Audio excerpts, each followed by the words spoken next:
واش عمرك شتي شي ممثل نقص 30 كيلو في شهرين؟ واش كاين شي حد كيغامر بحياته باش يدخل الشخصيه؟ اليوم غادي نحكيو على كريستيان بيل، الانسان اللي دار التمثيل حرب مع الجسد.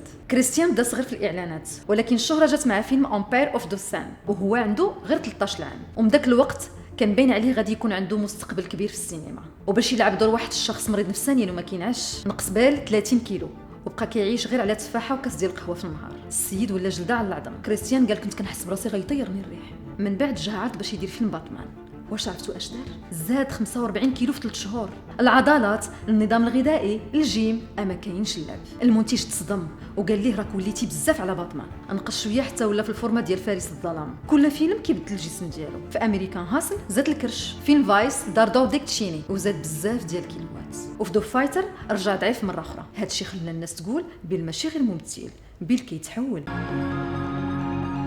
عاش مع مو في حي شبيه خطير فين كاين العصابات والمخدرات. كان ما عندهمش الفلوس وكان ضروري يلقى طريقه باش يساعد الام ديالو. من صغره كان عنده طاقه كبيره، كيبغي التمثيل وبدا كيدير اعلانات وكيشارك في برامج اطفال. اول دور قوي دارو كان في فيلم واتس ايتين جيلبرت جريب وكان عنده 19 عام، واخا هكاك رشحوه للاوسكار. من بعد جاو افلام كبيره بحال روميو وجولييت، تيتانيك، كاتش مي اف يو كين. ولكن الغريب رغم التمثيل الخرافي ديالو كان كيتسالى دايما بلا اوسكار. ذا افيتر، بلود دايموند، ذا وولف اوف وول ستريت، وكلهم افلام كيبان فيهم الاداء الخيالي ديالو، ولكن كل مره ما كياخذش الاوسكار. الناس بداو كيضحكوا يقولوا الاوسكار ما كيبغيش ليوناردو، ولكن هو عمره ما استسلم. واخيرا في 2016 خدا الاوسكار على دوره في فيلم العائد من الموت، وكنظن كلكم كتعرفوه. واش عرفتوا شنو دار باش يصور هذا الفيلم؟ نعس في الغابه وكلا الكبده ديال الحيوان وصور في الموت ديال البرد باش يعطي اداء واقعي حتى الموت. ووقتها العالم كامل صفق عليه، ماشي غير على الفوز ديالو ولكن على الاصرار ديالو.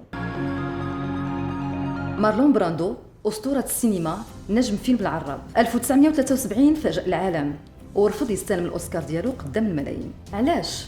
وشنو وقع من بعد؟ اجيو نعرفوا شنو وقع. عام 1972 براندو لعب دور فيتو كورليوني في فيلم العراب ودار به الزلزال في هوليوود. الجمهور والنقاد اتفقوا على ان هذا الدور من اقوى ما دار في حياته، وطبيعي يربح به الاوسكار كافضل ممثل. نهار الحفل الناس كاملين كيتسناو براندو يطلع ياخذ الجائزه ديالو، ولكن اللي طلعت كانت ساشن ليتل فادر، ناشطه من السكان الاصليين ديال امريكا ولابسه اللباس التقليدي ديالهم، وقالت بكل وضوح مارلون براندو كيرفض يستلم الجائزه احتجاجا على الطريقه اللي كتعامل بها هوليوود الهنود الحمر. القاعه سكتات، شي ناس صفقوا وبزاف ديال الناس صفروا عليها.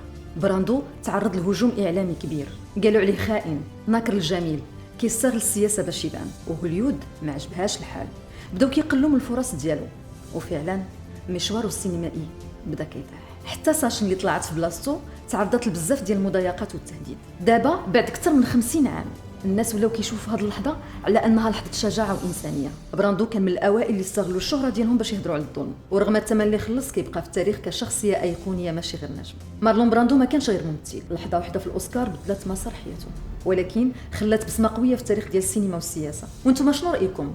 واش براندو كان على حق؟ كتبوا لنا في التعاليق وخلوا لنا لايك واشتركوا في القناه باش يوصلكم كل جديد.